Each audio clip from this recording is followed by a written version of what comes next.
Thank you very much, Gordon, for your talk. It's a very nice introduction. I also see that there are very many people in the room who know what glycomics is about, and that saves me usual trouble in my talks when I try to explain, being non-glycobiologist, to people who are not glycobiologists what glycomics is about. It could be very difficult. So today I don't have this trouble. But potentially, again, as I see in the room, there are not so many people who are familiar with human genetics and genomics. Therefore, I will have this introductory part where I try to, well, convince maybe, not a right word, because I don't think you need to be really convinced. But I want to explain, and I do this again and again, why genetics is a brilliant tool to study complex human traits, and glycomics is one example for them if you think of genetics and genomics as a tool. And then after this introduction, I'm going to go to the core of my talk. I will talk about our recent work in deducing a network of genes involved in regulation of IgG glycosylation. It's kind of only one slice of things we are doing, but I think it's quite representative in, as an example, where our work goes and why we think it may be important and interesting for you, but also for a wider biological, medical, genetic community.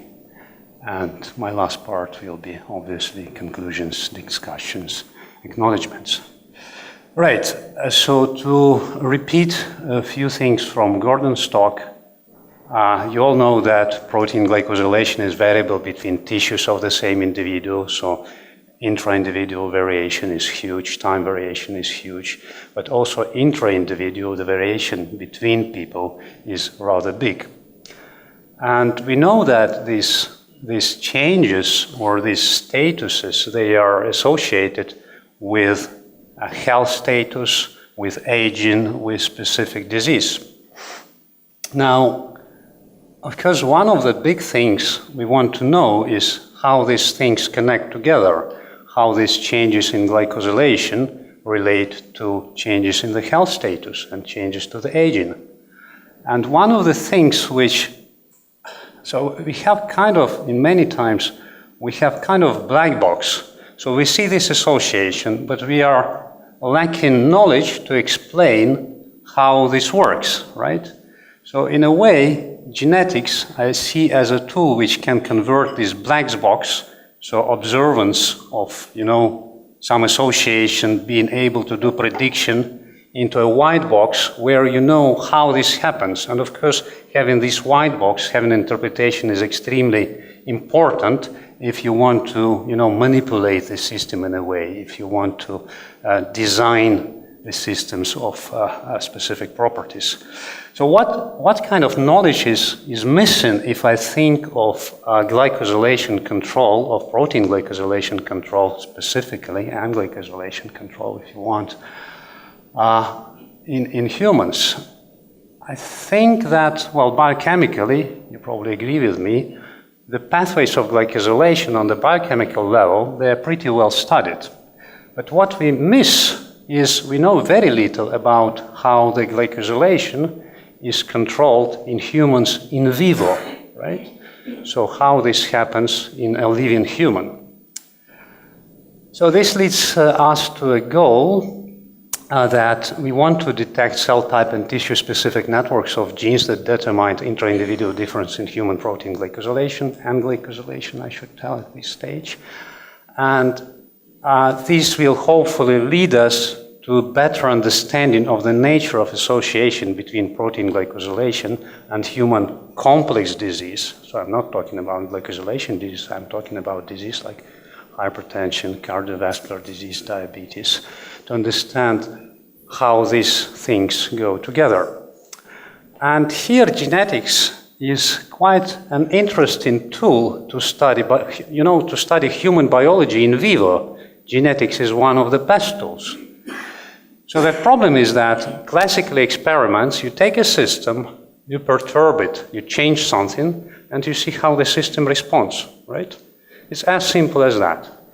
Well, the problem, obviously, with humans, that in vivo experimentation may be terribly difficult, right? So your intervention experiments may be very expensive, and you cannot do anything you want with humans, obviously. So we use a lot observational design, right? But classical observational design, like a classical example, case control study, it has like very limited power to infer causation. It actually has no power to infer causation. Longitudinal studies have, but also they have their own limitations. So you can view human genetics as, you know, like experiments which are made for us by nature, right? So there is this natural phenomenon, mutations. These mutations are inherited, right? So you can think of this as experiment of nature which perturbs the system for us by changing the DNA sequence, right? And then we can study this natural experiment, what kind of consequences it makes, right? So that's a way to see genetics as a tool to study complex phenomena as experiments made for us by nature. And because the inherited variation, inherited DNA variation, obviously comes first to almost anything else, when you say association between your genetic polymorphism and your trait, when you have excluded, you know, different artifacts, which may be numerous in the field, then you know you're talking about causation, just because genes comes first, right? You start with single cell. Okay, now, one of the tools which have been very widely used to discover genes and loci that are associated with variation in human genome are genome-wide association studies. And here I have a slide which explains the idea of genome-wide association study in short. So the beauty of human genetics as a tool to study biology is as following. You don't need anything, almost anything. So what you need to be able to measure your phenotype with some good precision, right? So as soon as you can measure phenotype, that's enough, because the second component, measuring of the genotype, measuring of the genome, is already there. So to use genetics as a tool to study biology, you only need to be able to measure your phenotype. Because then what you do, you measure your genome, and here I have a specific example of single nucleotide polymorphism, right? So you will observe in this room, some people are homozygous for one allele, some people homozygous for others, some are heterozygous, right? And if I can measure my phenotype, right, what I will do, I say, okay, I measured someone, this person has genotype AA, and the value of the trait, whatever trait which I can measure, is like this, right? And I put this dot on the graph here, right? Okay, one person is not enough to do GEOS, I tell you. You measure the second person, right? And you see that the value of the trait we want to study is slightly lower, and this person is heterozygote. Okay, but 2 is also not enough. I measure the third, again homozygote, the value of the trait is lower, and I go on, and I need usually hundreds or thousands or tens of thousands of people, depending on the complexity of phenotype, right? And then I generate this graph, and what I can do, I can assess how significant is the change in mean of the trait I'm studying with the genotype. And here you see there is this nice linear trend, and if I try to measure the significance, I may find out in this particular case, for this SNP, that the value of the trait is associated with p-value 10 to the power of minus 5. What I do next, I'm taking usually a logarithm of this and figure out it's 5 if I take negative sign. And then I put it on a graph like this. Okay, to make it simpler for you, it's here, right? So here is my 5, right, the significance. What is here? It's the position of this SNP in the genome. And I can measure hundreds of thousands or millions polymorphic position in the genome, and for each of them I'm going to do this, and then I will get a graph like this, right? And when these dots cross a certain line of significance, right, I say I have detected a locus associated with value of my trait. So that's the crash course introduction into genome-wide association studies for you. Okay, mind that I put here locus finding and not gene finding. It's because basically when you identify a locus, that's the signal. It's rather big. Actually, there are quite a few genes here below the peak. And moreover, what is actually maybe a functional variant which disturbs the function, it could be a regulatory variant, and we know that regulatory variant can regulate a gene which is like megabases apart. So basically a functional variant sitting in intron of some gene here could be regulating gene over there. It's not easy to come from this GWAS signal to your good biological hypothesis. And that's a very big part of things we are doing computationally and then experimentally. So the whole idea is that that's kind of our pipeline in a very little slide. So we usually start, we studied many traits, glycomics is one of them, glycosylation is one of them.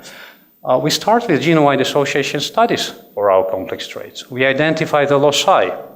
And this is a little bit demanding computation, but what comes next is even more demanding computationally, right? So we try to infer running millions of analyses over huge databases.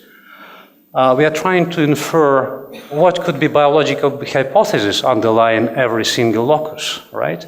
And then when we come to a nice hypothesis which we believe is attractive and interesting, then we try to do experiments. Okay, that's it. Now, let's talk about application of this method to specifically analyze IgG glycosylation. And what we did, we analyzed 77 glycan traits that's based on measuring UPLC IgG glycosylation in up to 12,000 people. So this is a study of a number of cohorts. And we ran genome-wide association study as I just described, so I'm not spending much of time on this. And so the computational heavy lifting was done by these two people, Lucy and Yakov. And here is a graph, and it's this Manhattan plot I've been showing before. It's only that it's partitioned in two parts. So in the left part is what's been known before, because that's not the first GWAS we've been running. And on the right part is what we've been discovering in this next wave. So you see, in this round we did about 2 times as many samples, and in the last round, and quite expectedly in GWAS, we've discovered about the same number of new loci as were known before. And then very big work came to study potential candidate genes, trying to infer biological pathways, how these loci are affecting glycosylation that we see. Right, so what I should note here, we studied 77 traits. So actually this is superposition of 70 results of 77 GWASs, right? And when we run our, analysis tools over these GWASs, one thing which bothered me a lot is that we used the same tools for a long time, exactly like we use the tools to study human health span or back pain. So as if glycosylation is nothing special, but glycosylation is very special. And one thing which is pretty obvious to, statistician or statistical geneticist view is that this is highly dimensional phenotype. And it's not just collection of independent phenotypes. It's a tightly linked, something, right? So it's highly dimensional. It's very correlated. And we thought, how can we make use of it? And one of the things which, again, is very natural to statistical geneticists is to develop a method which would try to use multivariate information, right? And this is like very powerful approach to analyze your data. It's a very powerful approach to identify new loci. So that's what we did, and there was this paper published in Nature Communications in 2017. So we show that by utilizing multivariate nature of glycomics phenotypes, we can achieve, like roughly twice the power we can achieve with using, ad hoc default methods, right? So that was very nice. But then, okay, as everyone, we are power hungry. So our first goal was the goal for power, right? So we want power. But then, of course, what is very apparent in human history is not only a quest for power, but also a quest for meaning, right? We thought, can we exploit the multivariate nature and biological knowledge we already have about glycosylation to achieve better interpretation, to kind of achieve meaning? And to make long story short, the idea here was that, okay, it's difficult to think in 77-dimensional space. My brain breaks at dimension number 5. I can't think about this anymore, right? 77 is way too much. But the distance between dots, even in 77-dimensional space, that's something very simple, right? So what we can do is characterize every locus we identified with a profile in this 77-dimensional space. So how much effect this specific locus makes in the space of 77 glycan traits, right? And then we can define the distance in between these loci. Now the thing is that some of these loci contain glycosyl transferases, and we know which ones. So we know perfectly well, or we can hypothesize, we can have very strong hypothesis what is happening, right? So apparently FAT8 is doing glycosylation, which would be obvious for you. Now what means if some locus, which we know nothing about, is sitting very close in our distance space to this FAT8? What may it mean? Well, it means that its action is close to the action of FAT8. Right? Probably it's a regulator of FAT8. That's our hypothesis. So by doing this, we kind of leverage existing knowledge and multivariate nature of glycosylation phenotypes. Right? I find this idea, well, quite elegant, and it's thanks to our first authors that it got implemented. Right, so that's a network of our loci, right? And there are nice candidate genes in many of them. What you should know is that green is that in this locus we have some transcription regulation factor or something affecting transcription. These guys are glycosyl transferases, right? And this pinkish edge means somehow, if we look into Go, it says it's something to do with immunity. And you will see a few obvious genes here. Okay, then we look into overlap of our loci with other loci, right? We are doing human genetics. We can easily overlay other geoses with our geoses. And we see that there are at least 4 very interesting regions where evidence is pretty strong that this overlap is not just chance, because, genome is full of association with everything. So many geoses done, right? You need to evaluate very carefully if it's just coincidence or it looks like it's the same functional variant effect in both phenotypes. And we see, I think this is probably the strongest and I thought quite interesting a cluster where we have at least 3 nodes where we see inflammatory and autoimmune disease mapping to the same locations. Okay, now our studies, in silico studies, postulate the link between IKZF1, this locus which actually contains IKZF Icarus family 3 member, and FAT8, right? And they thought, okay, it's all nice, it's all in silico, it's perfect, it's, beautiful pictures, right? Is it real or not, right? And then we decided to follow up on this link, and this is a series of experiments which was done by Chloe Stanton, and basically we show that indeed knockdown of Icarus IKZF1 in B cells lowers down transcription of IKZF3, which is like next member in our network, and leads to overexpression of FAT8 and leads to increased glycosylation of IgG produced by our cell lines. And it fits very nicely with overlap with IBD, asthma, etc., which we see. And by the way, this is like very interesting locus. This one too, I'm actually now discussing it with people who are working on implicating this loci in Crohn's disease and IBD. So we're discussing what kind of experiments we can think of designing jointly. Very good. I come to my conclusions. Very good. So I think we start seeing elements of genetic networks that regulate protein glycosylation, right? I'm quite convinced. And we experimentally validate some of these nodes and links which we postulated in silico. I think this makes our case strong that the statistical in silico, database-based, multivariate, etc., nice picture methods we developed lead us to something biologically interesting and plausible.